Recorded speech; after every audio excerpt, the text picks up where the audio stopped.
Good morning, sunshines. New year, new you? No. This is going to be new year, better you. Maybe you want to be a better father. Maybe you want to be a better wife. Maybe you want to be a better employee, a better friend. Maybe you want to find a way to overcome some inner turmoil and just feel more happy and at peace. Well, you're in the right place.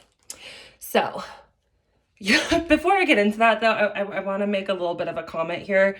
It's funny because I posted a picture in my story and people were like, "You're so pretty, this all natural you with no makeup and no filter." And I'm sitting here like, this is probably the most makeup and the heaviest filter I have like borderline ever used, like top 3. So just be mindful, you guys. Not every picture of this like gorgeous person is completely real. This is how I look with no makeup. Look at these bags, man. They're beautiful. I dreamt about work and I didn't sleep last night. Beautiful. Okay. All right, let's get back on track here. So people will teach you in relationships that when you guys are in conflict or when you're fighting with the person that you love, you need to like separate, take a breath, go away for a few minutes, just go to other rooms. And like that sounds good and dandy, but nobody ever teaches you what to do once you separate. I'm going to give you a couple of steps, things that should genuinely start guiding you in the right direction. But this isn't like an end-all, be-all. Okay, I need you guys to know one of the biggest area in relationships that people are not compatible or that they have conflict on is conflict resolution. One person gets out of a fight one way, one person gets out of a fight another way. I'm sorry, I should use an argument. Disclosure though, this video is not for people who are in any type of abusive relationship, okay?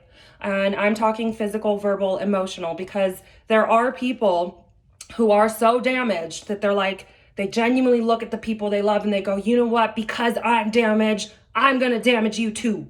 I'm gonna hurt you because I'm hurt. They need to feel some type of balance in the world. And the only way that they do that is by sheer destruction. That sucks. This video is not for that. If you are in that type of relationship, please stop what you're doing, immediately seek counseling, get out of that. All right, so you guys are fighting, right? And this one's gonna be coupled with a nice little story time at the end. You're welcome. Because remember, I taught you, or I didn't teach you, I told you guys, I will always be very real with you. And I'm learning right with you. I'm not some guru that has it all figured out. I'm never gonna get on my channel and be like, I'm done, I've grown. Okay, goodbye everybody. I've got no other areas of growth. I'm human, I make mistakes. I might change my mind 1,000 times. I might remake this video 1,000 times. I don't know. It really just depends on my mood and how bad my war paint's about to go. But I've got to go to work, so this one's going to be a little bit rushed. All right, bear with me. Step 1, when you're in a fight and you do separate, you're like, you know what? I'm really angry. I don't want to call you any names. I'm going to go to the other room. And then one person goes to the other room and they're like, F that person, I can't believe this, and blah, blah, blah, blah. And they're using things like blame, contempt, and shame, and guilt, and like really negative emotions that they're attaching to both you and the relationship. To where maybe you go to the other room and you're like, gosh, I wonder why they said that. I wonder why they did that. Why did I react that way? And you do a little bit more self-reflection. One person is probably going to come back to that relationship like, okay, let's fix this. And the other person's going to come back in a heat of flame like, you, and I can't believe, and this and that. This video, the most important thing, and I definitely encourage you to show this to your partner if you guys are in any type of bit of conflict, or save this for a later time. But you both have a little bit of work to do.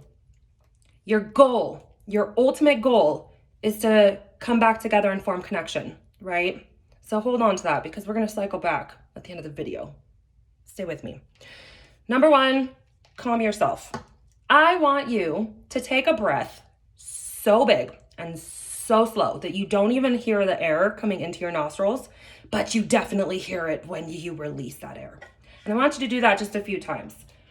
I know this sounds cliche, But something as simple as focusing on you and being like, what can I do to calm myself right now, can save you from going back into that room and completely lashing out in a bit of fury on the person that you love.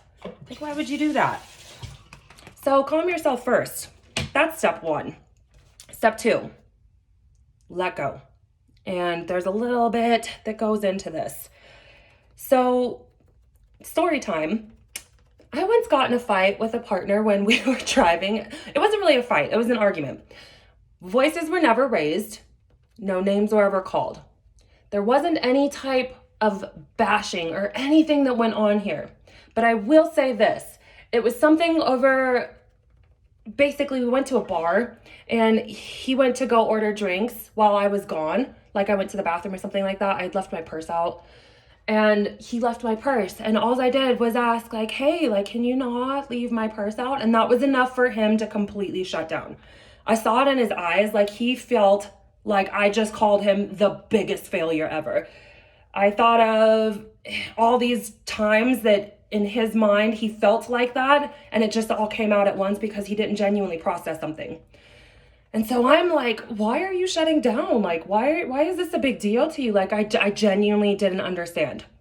So he thought I was coming from a place like I'm upset because he's upset, when really I was coming from a place like I genuinely don't understand.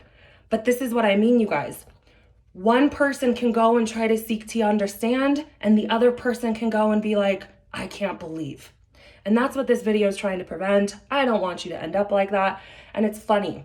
I genuinely learned something from this, like a huge takeaway. And I actually posted a video on TikTok shortly after, and it got a lot of love. I was pretty shocked.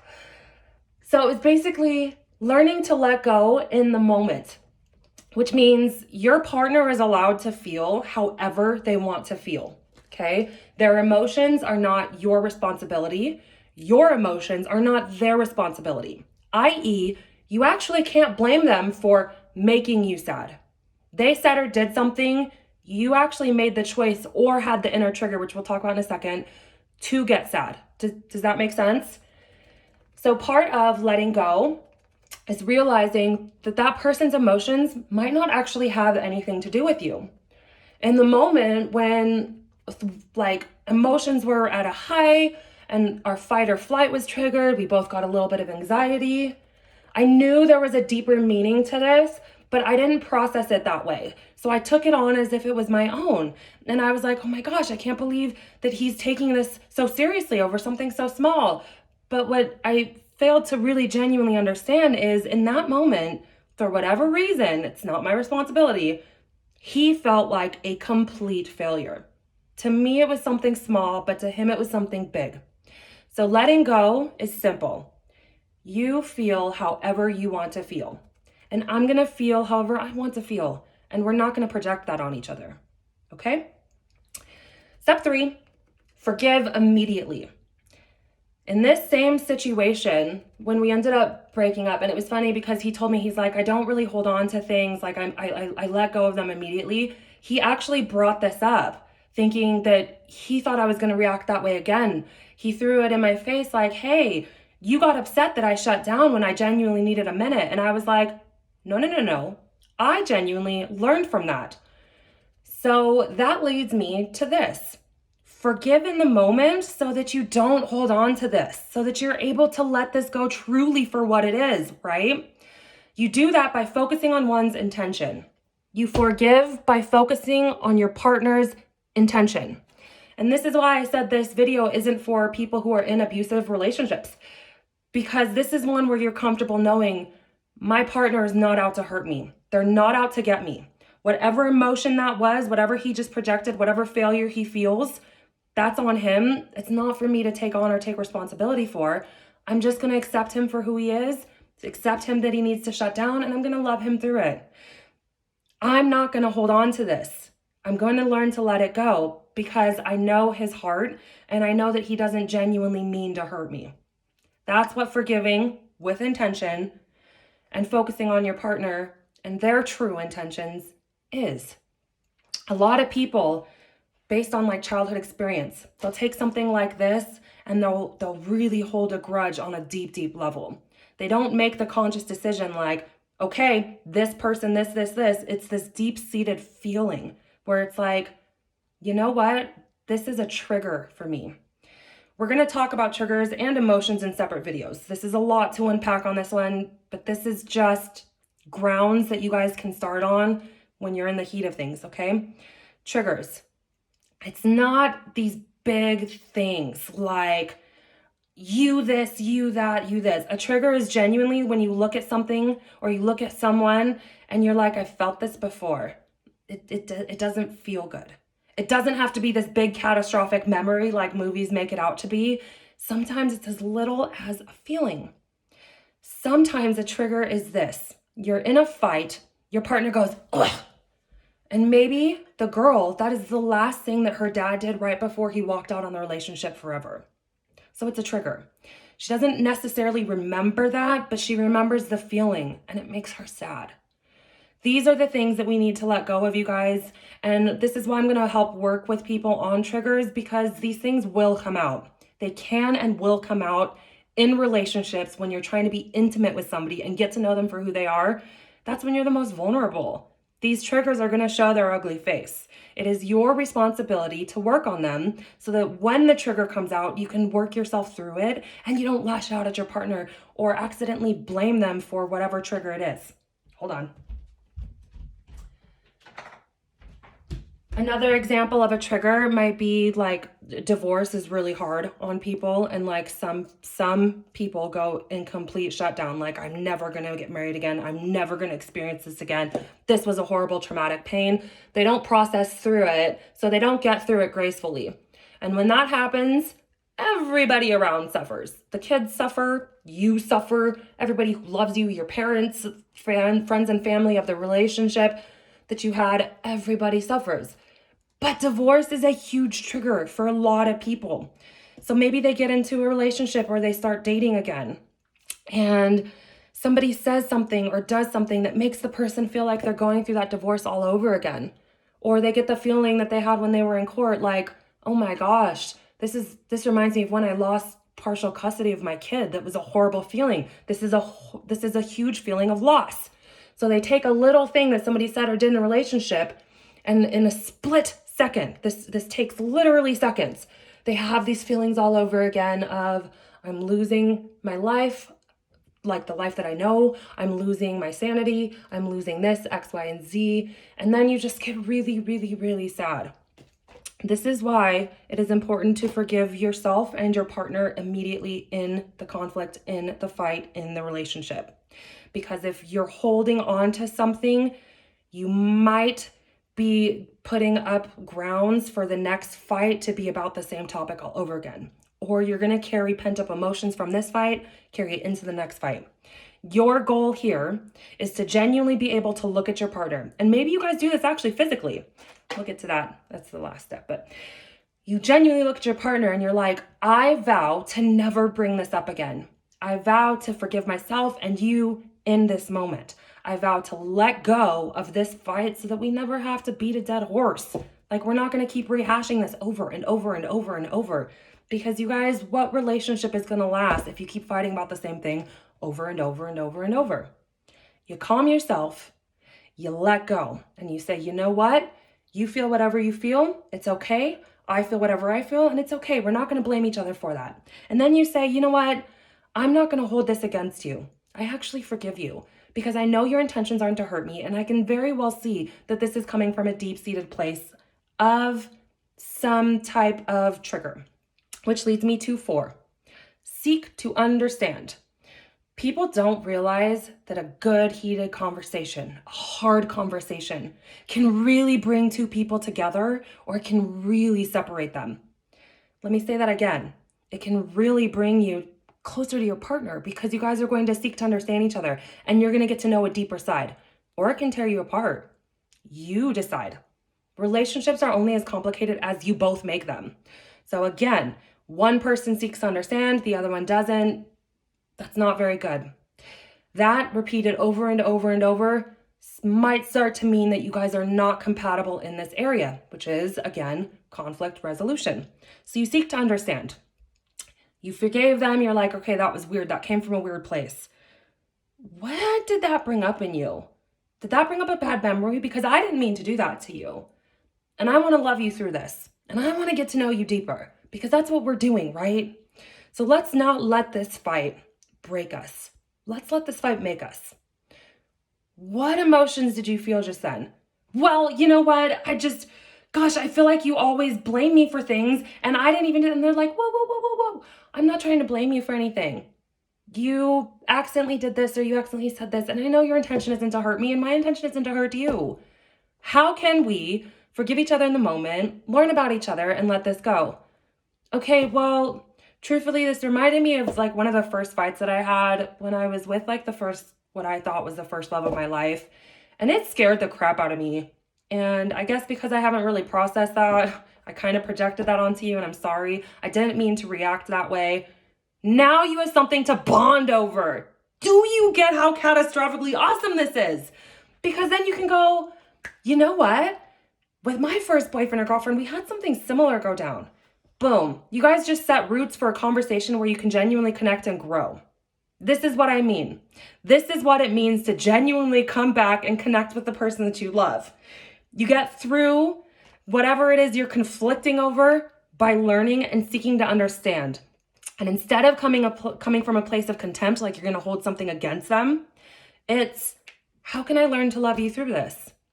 And this can actually help you guys decide if you're genuinely compatible for each other or not, because maybe what they went through is so catastrophic that you're like, this isn't something that's easily fixable.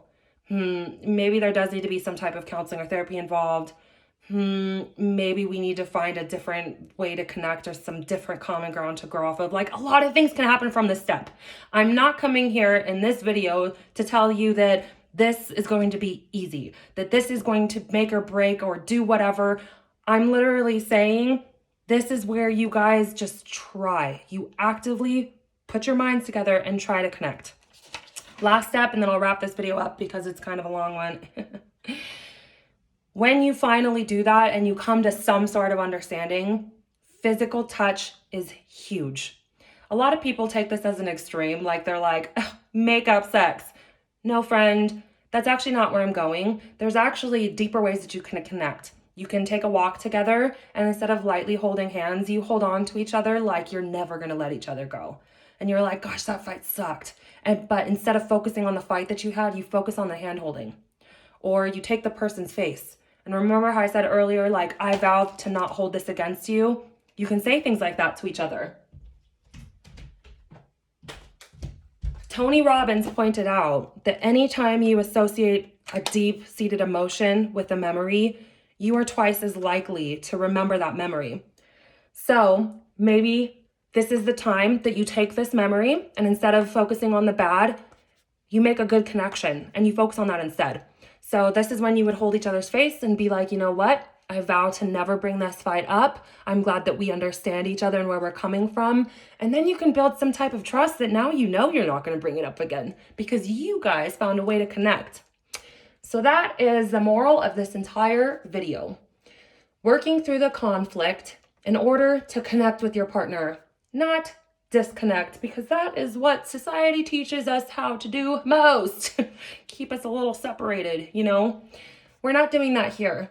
If you genuinely care about this person and you want to build a life with them, you gotta find a way to connect with them. And there's a lot of people running around that feel like being vulnerable in that way means that you're weak, or that you're a sissy, or blah, blah, blah, blah, blah. But do you understand how powerful it is to genuinely open up to another person in the heat of conflict and come out stronger and more connected? There is nothing weak about that, friend.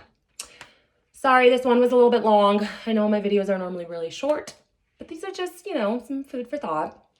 Some tips and tricks, just little hacks to help you guys get through conflict and have a better, healthier, happier relationship. I'm going to keep painting my face unfiltered. See you in the next one.